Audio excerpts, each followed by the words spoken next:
You're listening to Swift News, your daily news briefing in just 10 minutes. This is episode 37, and it's June 9, 2025.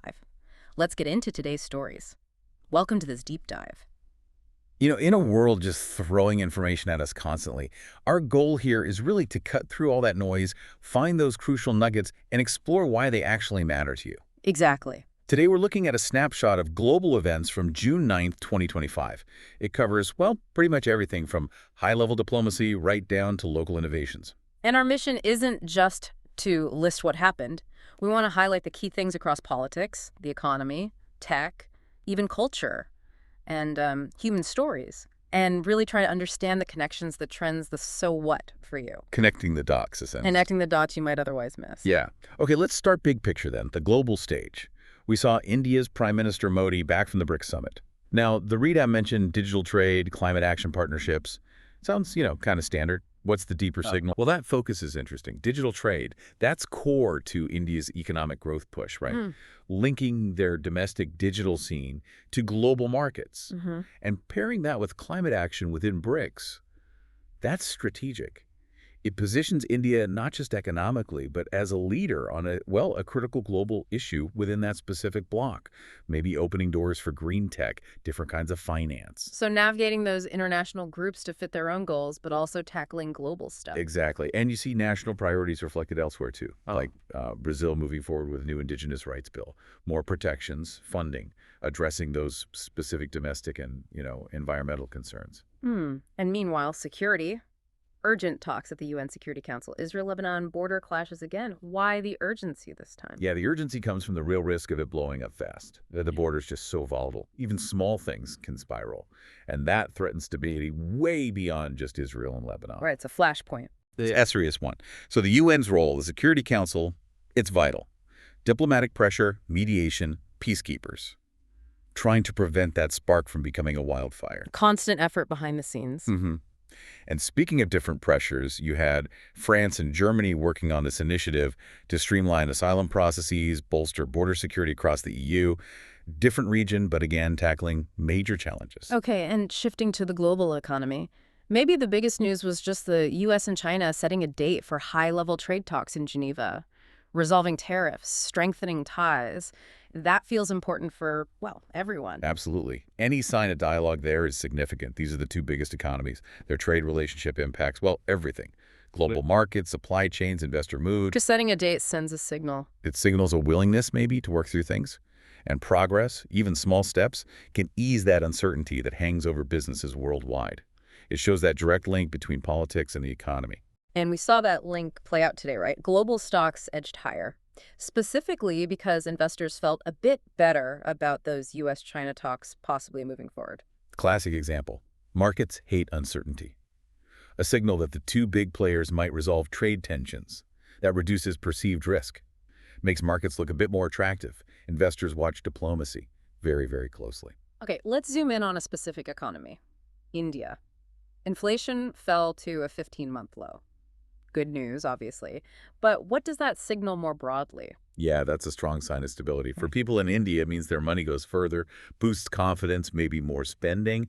And crucially for the central bank, lower inflation gives them more wiggle room on policy.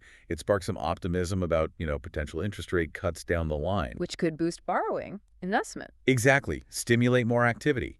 Paints a picture of an economy maybe finding firmer footing. And sticking with global growth signals, OPEC Plus raised its oil demand forecast for the second half of the year. They pointed specifically to strong economic recovery in Asia. Right, and that highlights a key driver right now. Asia's growing economies are huge energy consumers. So OPEC Plus's forecast shows confidence in that region's recovery continuing. And that affects oil prices everywhere. It definitely influences OPEC plus SAGI's decisions on how much oil to pump, which, hits global prices. Higher demand expected, driven by Asia, could mean energy costs stay firm, maybe even rise. Connects global growth right back to your energy bill. And speaking of Asia, let's look at Japan. The Nikkei index climbed, driven by tech gains and some positive export data. Yeah, Japan's market performance often reflects global demand, especially for technology and manufactured goods, because they're so export-reliant. So seeing the Nikkei rise on tech and exports, it suggests confidence not just domestically, but in the global appetite for their products. It's another piece of that global economic puzzle. Okay, and beyond markets, The World Bank launched a $2 billion fund for women entrepreneurs in developing countries. Why that specific focus? Well, it's smart economics, really, not just social good, though that's important too. Empowering women entrepreneurs unlocks huge potential. Studies show women often reinvest more in families, communities, driving education, health, local growth. So it's a multiplier effect. Exactly.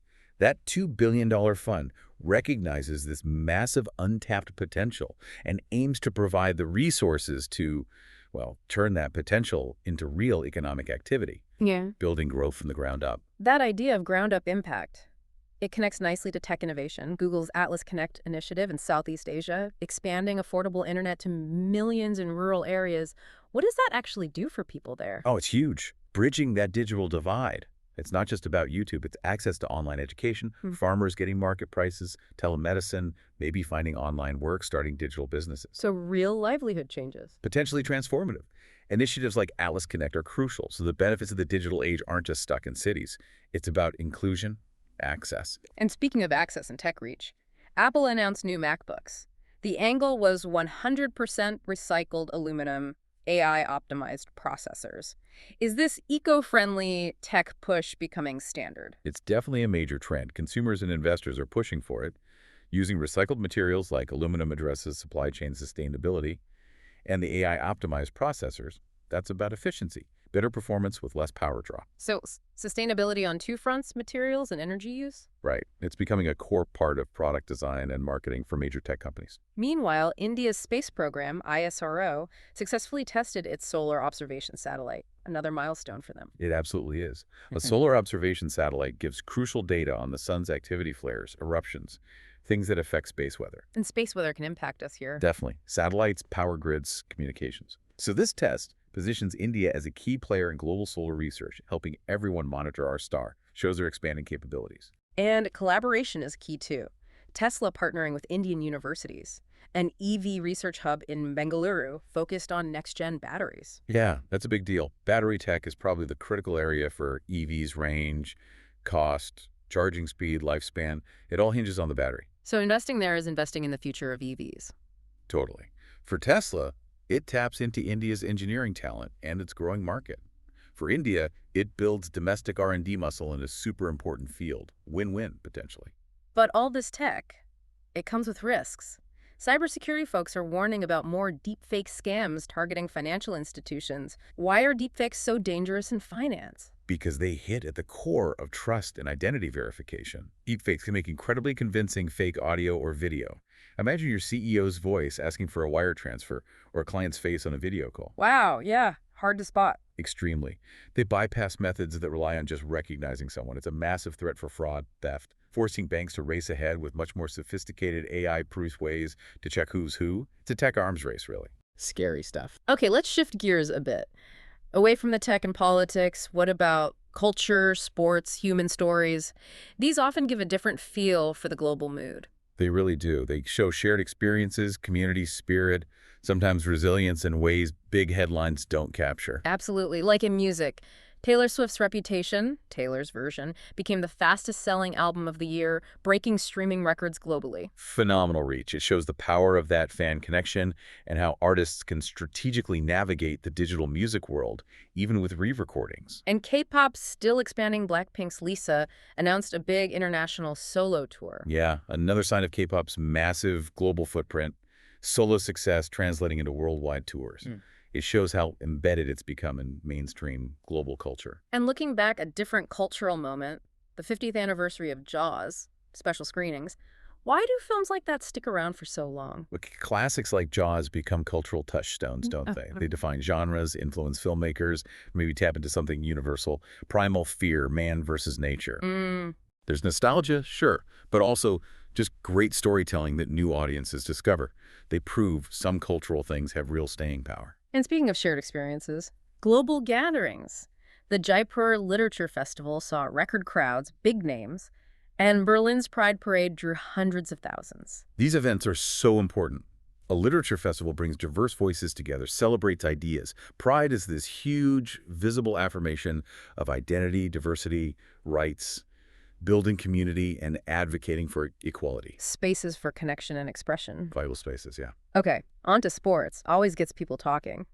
Team India made it to the ICC T20 World Cup final after a nail-biter against England, facing South Africa. Huge. Events like that, especially with national teams, just capture national energy, right? That kind of dramatic win Yeah, creates shared excitement for millions. It's more than just a game. definitely. And in individual sports, the French Open wrapped up. Carlos Alcaraz and Iga Swiatek took the titles. Yeah, defining moments, grand slams, cement legacies, create new stars on that global stage, peak performance. And then you have the team dynamics. NBA free agency kicked off in the U.S. Big signings, trades, always shakes things up. Totally different vibe, right? That highlights the constant strategy, the business side of major leagues. Yeah. Player moves shift the whole competitive balance.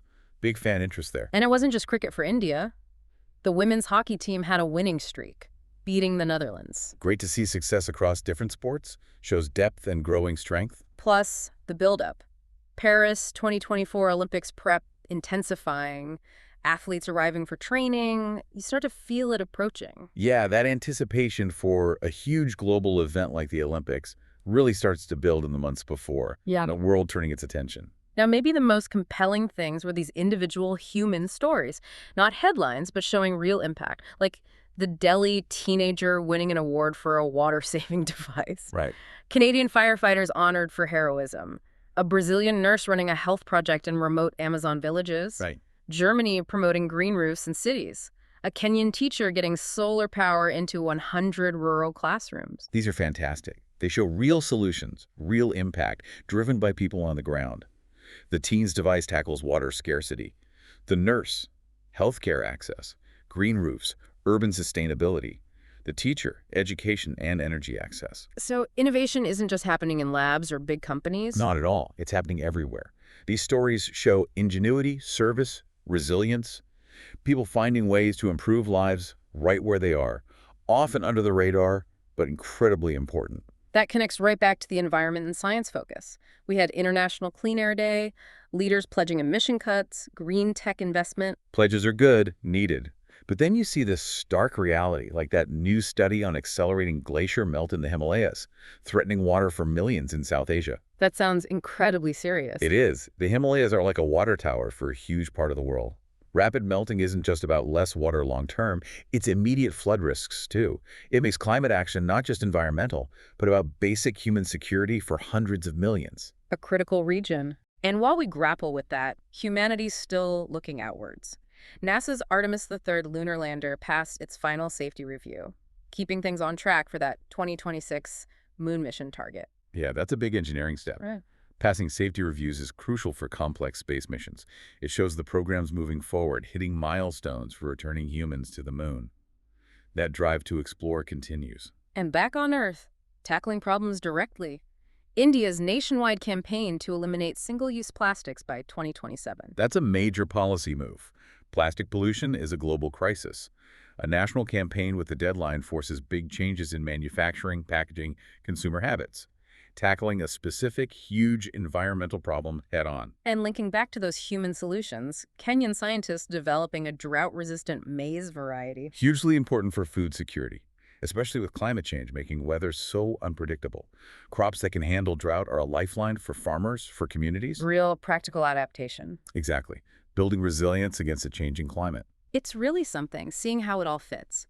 Diplomacy affecting markets, climate threats sparking local innovation, tech bringing opportunities and risks, and these human stories woven through it all, from just one day's snapshot. The interconnectedness is striking, isn't it? Diplomatic moves ripple outwards. Environmental stress demands solutions at all levels. Tech progress cuts both ways. And yeah, those human stories of ingenuity and community are often the most inspiring part. Really paints a complex picture of our world. It does. And maybe leaves us with a thought to chew on, based on what we've seen today. As we face these big global challenges, climate change, economic shifts, how much will progress depend on those high-level international agreements and cutting-edge tech versus the impact of all those localized innovations and community efforts we talked about? Where will the truly transformative solutions for the most people actually come from? That's a great question to ponder. Thanks for joining us for this deep dive into the world of June 9th, 2025. Stay curious and keep looking beyond the headlines.